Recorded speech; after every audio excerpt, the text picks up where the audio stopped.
shift the way you lead, the way you live.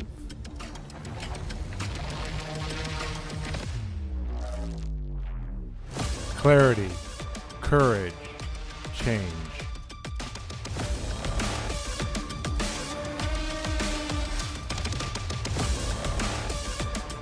Because your next level won't wait. This is Monday Mindshift, the clarity you've been craving, the shift you didn't know you needed.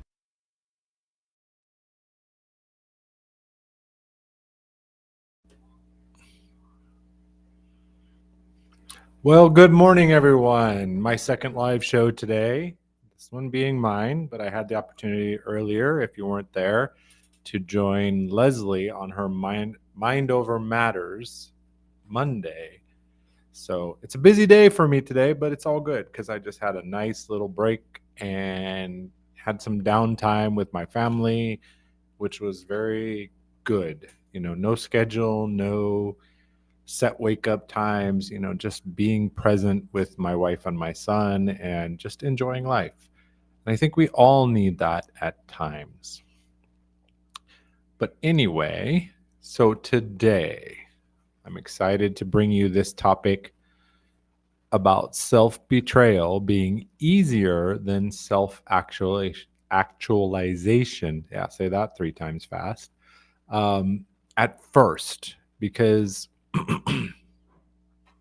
you see, when we're used to shrinking and pulling back, it feels easier because we're used to it. We're comfortable. It feels safe. But I'm going to show you today how to change that. At least that's my goal. So most of us don't sabotage ourselves dramatically, right? It's not like we do major sabotage in our life.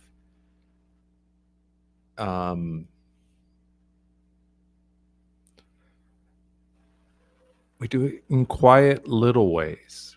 We betray ourselves in tiny increments that we call it compromise. We trade our peace. We trade truth for peace and authenticity for approval. Aliveness for acceptance, right? The fear of rejection that Leslie talks about. Today, I want to unpack why shrinking feels safer than stretching, but also look at what it costs you in your energy, your self-trust. And then how can you rebuild it, rebuild your alignment, one brave choice at a time. Anais Nin says it this way: and the day came when the risk to remain tight in a bud was more painful than the risk it took to blossom. So let me switch over here, because I know everybody loves the slides, or most people love the slides.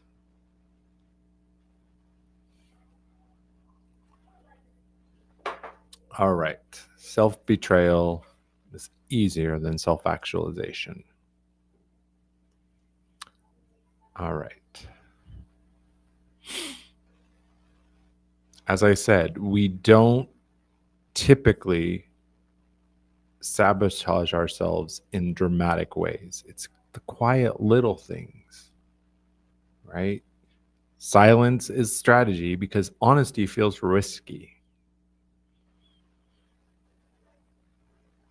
For approval, we give up some of our authenticity, right? We perform, we put on the mask instead of just being present, because belonging in the group or in the space feels like we have to earn it, like it's conditional. We could lose it at any moment if we don't perform a certain way.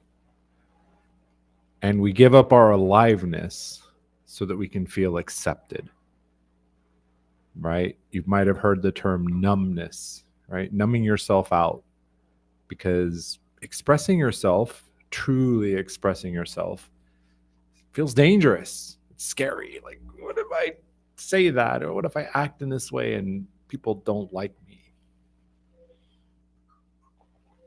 Right? It's saying yes to stay liked. It's over delivering because we're trying to outrun the rejection. When we're exhausted, it's saying, it's just discipline, it's consistency.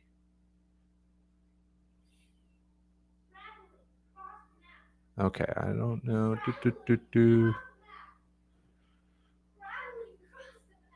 Let me check my slides here. Okay, here we go. Okay, I know where we're at. Right? Safety, as we talked about earlier, is reflexive, it's automatic.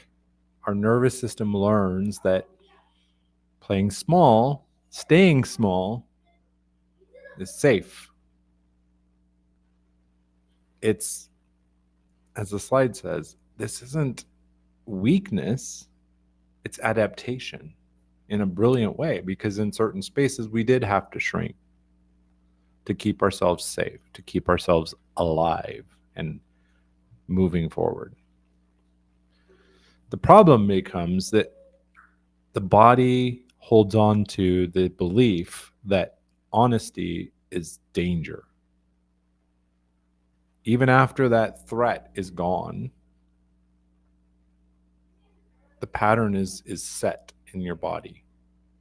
Your system waits for that next, the other, as we say sometimes, I'm waiting for the other shoe to drop, right? How many times have we heard that? People who are just like, this is going to go wrong, and so I'm preparing. We brace, right? We tense up.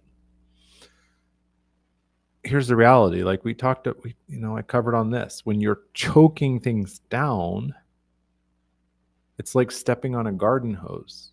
Yeah, some water still comes out, but it's not flowing the way it's designed. It's the same thing with ourselves. When we're bracing, when we're compressing, contracting, we're choking off life, right? To truly grow, you have to give yourself permission that it's okay to be unsafe. It's okay to take a risk. It's letting go of the thing that we held on to that once protected us. So the mechanics, this is part of the diagnostic, right? It's not moral failure. It's just a nervous system survival strategy. We avoid conflict. Yeah, guilty. I was the master at conflict avoidance. Saying yes to be liked. Over delivering, being a perfectionist, numbing myself emotionally. Here's your symptom check. Happy Monday, Lisa, Meryl, Calm. I don't know if you're here, Michael, but thank you for joining. Got my coffee, my mocha. So, do you feel off after certain conversations? Do you find yourself over explaining a simple boundary? Or worse, do you resent people who mirror your own self-abandonment? You see, every time you silence your truth in order to stay safe, you're teaching your nervous system that being me, being authentic, is danger.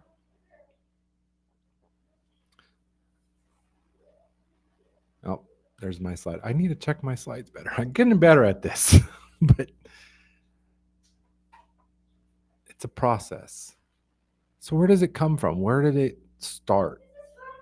When did we learn this behavior? And like normal, if you can, I'd ask you to close your eyes And think of the first moment, the very first moment when you realized being yourself would cost. Maybe it would cost love, safety, or belonging. And what did you decide at that moment about how loud or bright or honest you were allowed to be? Journal prompt, right? Take out your journal or just reflect on this question. The first time I shrank to stay safe was. Happy Diwali, Jay. The belief, and what was the belief? The belief I formed then was, and then the third reflection, how this belief still shows up now.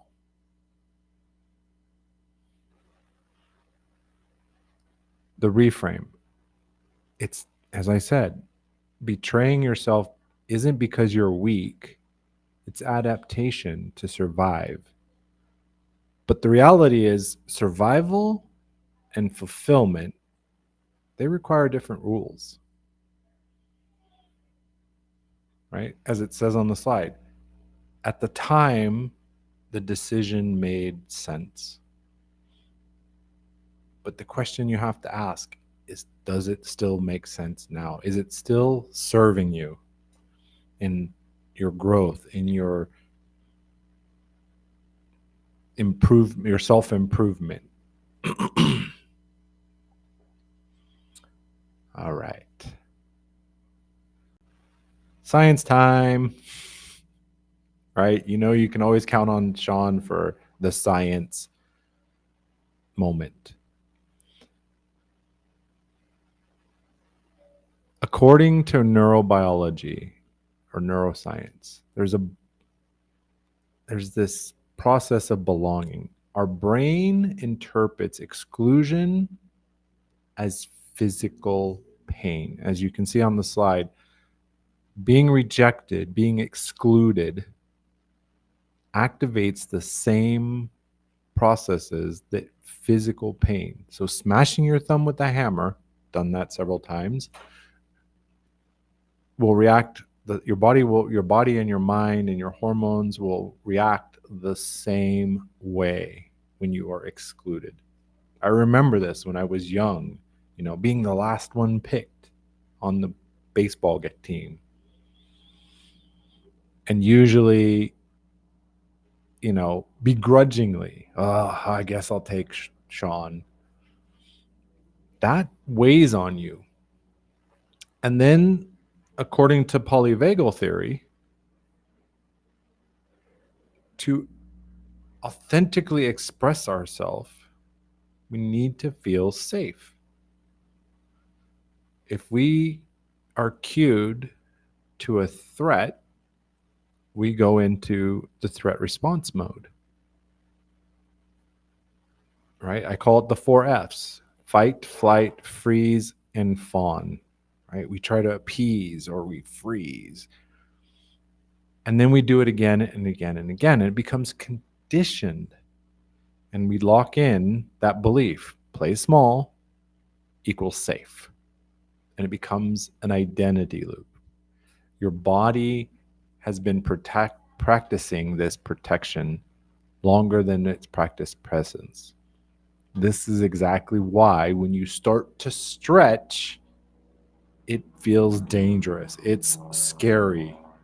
We pull back. I want to, but no, I can't. Carl Rogers said it this way: the curious paradox is that when I accept myself just as I am, I can change. Right? That's our first step, is accepting who we really are. And as I talked about on Leslie's show, you can actually change that. You can get a coach, you can get work with an NLP practitioner, and you can change who you are. It's not set in stone. It's all changeable. But it takes practice, it takes work. We don't develop these habits overnight. They took years and time to embed them into our personality, embed them into our system. It will take time to undo them. There are tools that you can use that will speed up the process, but it still takes time. There's no magic switch. We can't flip a switch and boom, everything's resolved. Sorry. I'd be rich if I figured that out.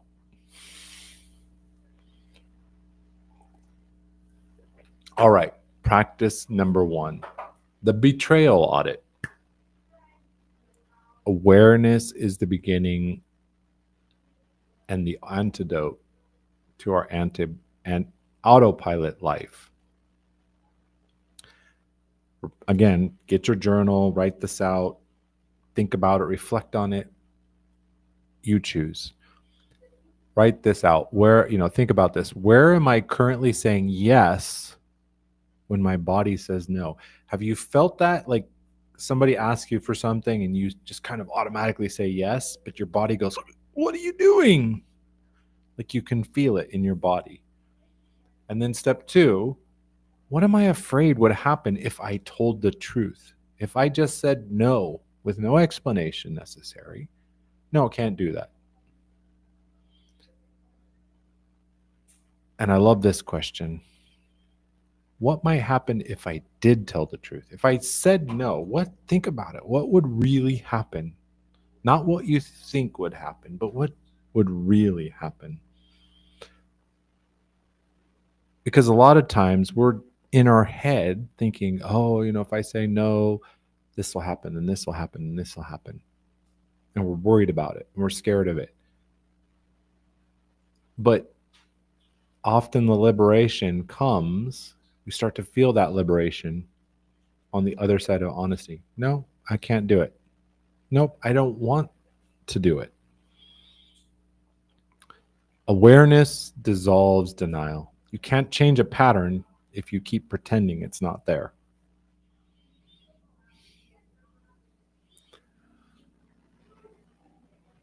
So imagine it this way. You're living in a room and it once fit perfectly, but you grew. Now you have to duck under the door frames, hold your breath to move around, walk like this.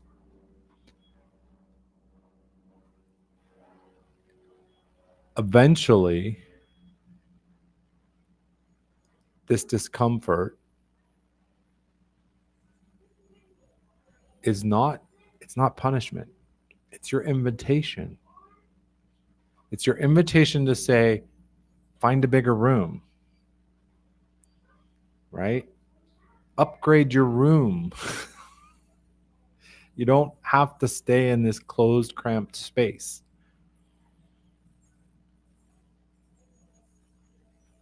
It's like certain types of fish. If you buy a fish for your home, you have to make sure. I had a fish tank that I got for my son. I thought it would be a cute thing. Really a bad idea. But I wanted to get a certain kind of fish because this kind of fish cleans all the algae off. And the guy at the fish store is like, no, you don't want that fish. Really? Why? Why not? Because it will outgrow the tank. Typically, fish will not grow larger than their space, but certain types will. And as humans, we do this all the time. So my question is, what walls are you still bowing under that were built for the older version of you?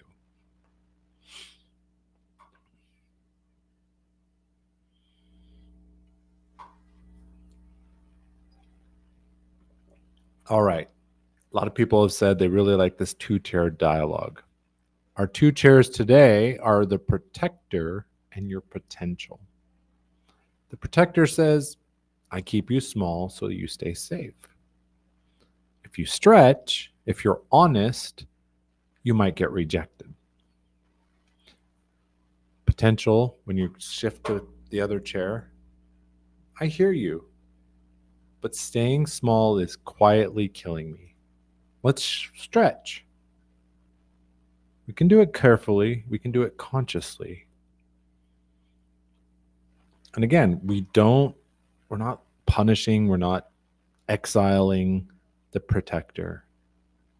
We're inviting it to evolve instead of a guide rail or guardrail, we're turning it into a guide. Right? It's not about silencing, it's about acknowledging the protector.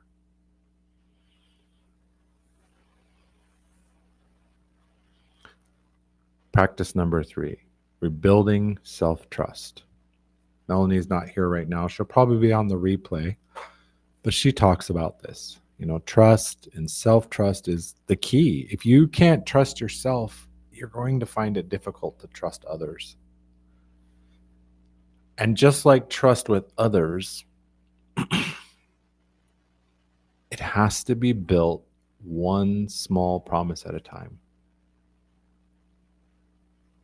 And the reality is confidence. We often think confidence comes from being successful at what we're attempting. But the reality is, it's from keeping the promise to yourself. To face fear, look it dead in the eyes, and proceed anyway. So this week, I want you to choose one micro promise you can keep to yourself. Maybe it's sleep, more sleep, better sleep, saying no, 10 minutes of solitude, just you, no phone, no music, no interruptions, just 10 minutes with yourself. And write this. Keeping this promise tells my system I'm safe with myself. I love Brene Brown, and she says it this way: integrity is choosing courage over comfort. Right? Be honest with yourself. Practice small micro moments to practice that, to build your self-trust. Keep the promises to yourself. How many times do we break promises to ourselves? And then we wonder why trust is so difficult to achieve.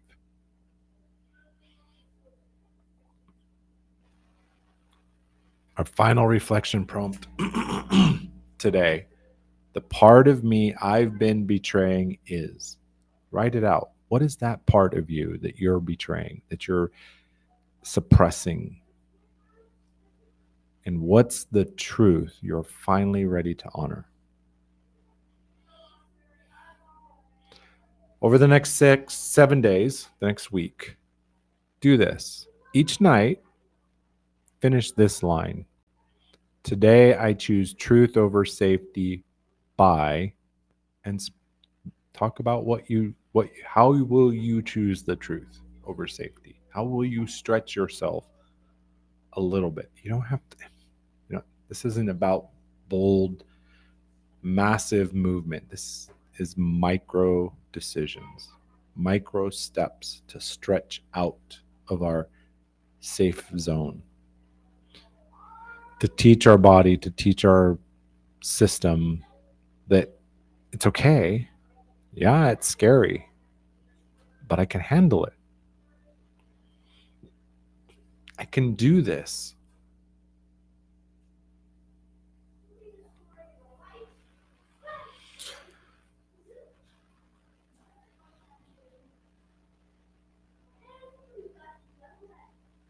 Joseph Campbell says it this way: the privilege of a lifetime is being who you are. Right? It's being true to you, exactly how you are or how you want to be. It's not conforming to society, culture, or other people's version of what you should look like. Who do you want to be? Who are you at your core? What's the version of yourself that you're hiding from the world? Because stretching, it's not arrogance, it's not haughtiness, it's honesty.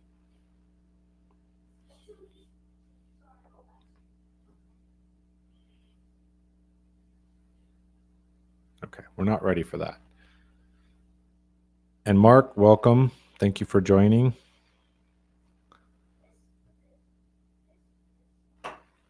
Self-betrayal feels safer than stretching. That is until that safety begins to choke you, to suffocate you. The discomfort you feel isn't failure. It's your future, the future version of you. And hello, Leslie. It's that future version of you saying, hey, let's upgrade. Let's get a bigger tank or a bigger room.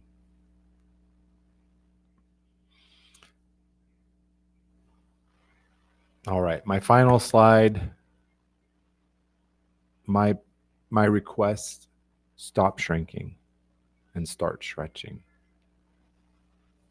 And if you've found yourself editing who you are so that you can remain accepted, get on my calendar. We'll spend 20 minutes just talking about it, how you've been editing, what's going on, where do you want to be, what does the new upgraded version of your tank look like? And we'll realign who you are with where you want to be, what you want to become, what you want to build. I have a few slots for those that are ready to stop shrinking and actually start stretching. You can comment or DM truth to claim your spot. And remember this, every small betrayal is a withdrawal from your own trust account.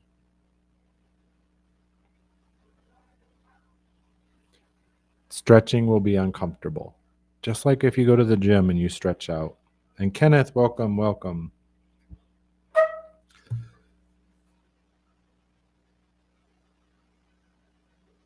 When you go to the gym, especially if you've been kind of remiss about doing exercise and moving your body, the first few times you go, it hurts.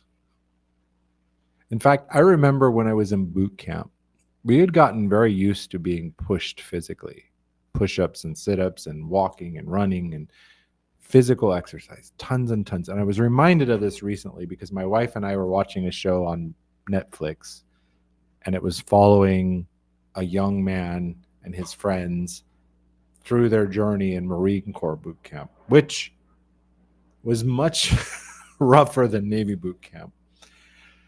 But it reminded me and it brought back to memory some of the things that happened. And I remember the day we had to get a penicillin shot. Now, picture this. They've got a syringe. They actually gave us a vial of the penicillin medicine. And it's been in the freezer or fridge. It's ice cold and it's very thick. And we've heard all kinds of horror stories about how uncomfortable this is going to be. And nobody wants to get this, but it's part of being a military person. You go through boot camp, you got to get that penicillin shot. They want to make sure anything you got, it's out. They actually injected us a lot, but this one was the worst one. So we spent 10 minutes like doing this and rubbing that vial, trying to thin the liquid out, thinking that would help. And then they gave us the shot right in the glutes, in the muscle. That's what makes penicillin shots hurt so much, because most shots are just surface level. They're just in the skin. But this one, they actually put that needle in the muscle and it hurts. I saw one guy, he was a big, huge biceps. When they put that, and they say, don't tense. When they give you the shot, don't tense up. Don't tense your muscle because it'll make it worse. How many times do you find yourself, somebody says, don't whatever, and that's exactly what you do. So this big, muscular guy, he's holding onto the bathroom sink. He rips it off the wall when they gave him the shot because of it, such a shock. But And I remember doing it. Like I did everything I could not to tense. I tensed because it hurt. Because they don't gently put it in. It's like, bam, it's in. It hurt. So, normally if you went to the doctor and you got a shot like that, what would you do? You'd relax. You'd lay around, just do nothing. Like, oh, it hurts so bad. Let me just relax. No, that's not what happened in boot camp. Let's go for a 5-mile run. What? Are you nuts? Like, do you know how much this hurts? And you want us to run? You must be crazy. But actually, it helped. Our mind said, no way, I'm not running. My muscle hurts. I just want to comfort it and relax it and baby it. But actually, going out and running and doing some exercise was the best possible thing. It's the same with shrinking. When you do it, it's going to be uncomfortable. But the more you stretch, the better it will be. And you will grow into who you're meant to be.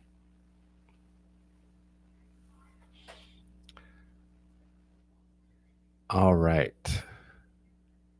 Leslie, I appreciate your wise comments and questions all the time on the show, as well as others.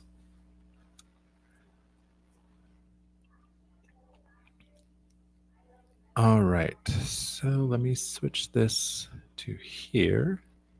I'm on the big screen. And I finished a lot faster than I intended. So we have 26 minutes. If you're willing to come up and share, I'd love to hear from you. Feel free to join, and I will do this. So we got the QR code and one final step. Paste it in the chat so that people can hopefully just copy or click the link. But as always, I'm grateful for everyone who's come to, as Kenneth puts it so eloquently, savor the flavor. I love Kenneth. He always has these wonderful comments like that. Savor the flavor and the adjective rich comments.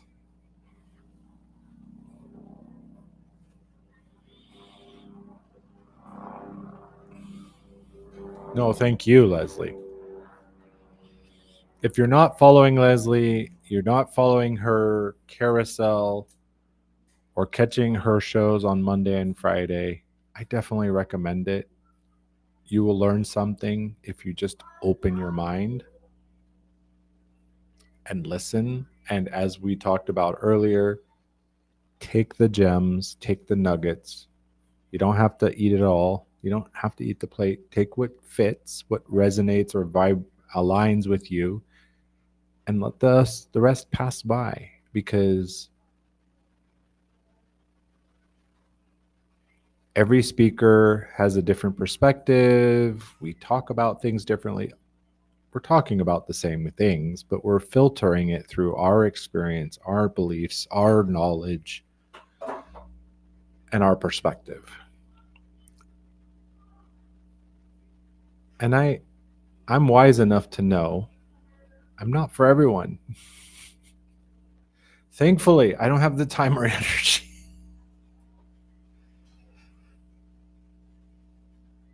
But join, take the wisdom, take some knowledge.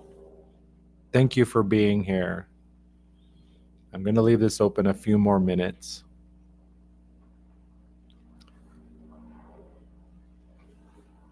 If anyone wants to join, I'm going to add. I wish you had more ways to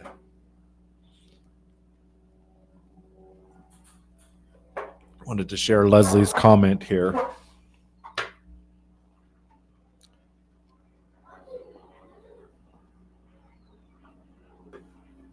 Love you, Kenneth. And I love that you get to attend these days. I know when I first started the event, you had a different schedule or something, so I didn't get to have you on my events. So I appreciate you being here. I appreciate all of you. Leslie, Jay, Kenneth, Lisa, Michael, anybody who's watching that hasn't commented.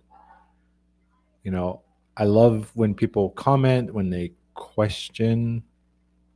That's what I'm here for, is to, like, my goal is if I can open someone's eyes to a new perspective, if I can cause a small shift that sends them in a better direction. If what I share can save someone from the pain or the challenges that I myself face, then it's a win in my book. Of course, yeah, it's a business. We all got to do our thing in this world to take care of our family, keep the lights going, keep the internet running. That likes don't pay for that. I tried. I called the electric company. I said, hey, I got 100 likes. They're like, yeah, whatever.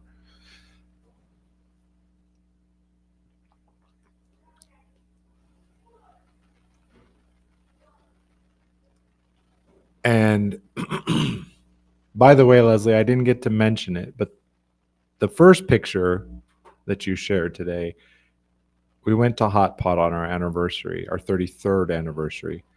The other picture on Leslie's screen earlier was our trip to El Salvador, which is a neighbor to Guatemala, and it was really a nice trip. It was like a 45-minute flight, but it actually takes as long to drive there as it does to go through the airport, because by the time you arrive 3 hours before your flight, take your flight, get off the plane, go through all the immigration stuff, it takes you about as long as it does to get in a car and drive. Of course, down here in Central America, traffic, it can get really bad. As I was saying earlier, I grew up in San Francisco Bay Area, which can get really bad as traffic as well. But in Central America, you've got so many parts of the highway where you have 2-lane roads, one lane for one direction, one lane for the other. So if there's any construction or anything, an accident, a stalled vehicle, it becomes a broil met. A slow truck that's doing 10 miles an hour up a mountain road, you're stuck. There's nothing you can do. As an example, last week we drove to Mexico. Our trip there went really quick. It took us about 7 hours, which is very good. On the way back, it took us over 12 hours to get back home because there was some construction, there was some delays, there were bad drivers. Instead of waiting in line like everybody else, they pulled over in the other lane and tried to get up in the line, and then they're blocking traffic from both directions. We actually sat in one city for 3 hours, inching forward. It was a nightmare. It was exhausting, but it's life here. Life brings challenges. My mentor, one second. My mentor says it beautifully. Pain is part of life.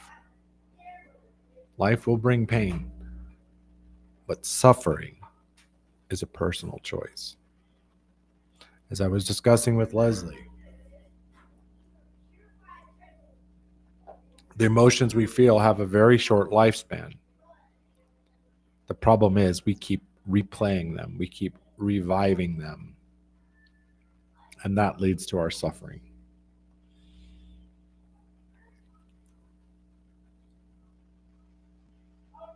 And I would literally love to hear from somebody on the stage. You don't have to go on camera. But either way, too much talking, dry throat.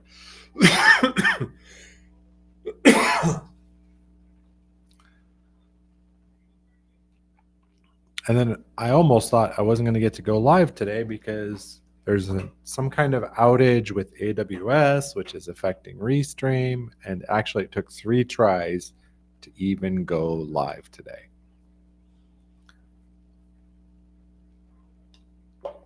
And I could get stressed about that or just accept it. Like, this happens. It's the internet world we live in. All right. I don't want to bore you with a bunch of non-related stuff. So with that, I'll go ahead and close it. Thank you again, Leslie, for a great show. I love conversations like that because everything just flows. Actually, you run out of time. But when you're flying solo, I usually run out of content before I run out of time. Anyway, everyone, have an awesome week. We'll see you guys around. Take care and stretch this week.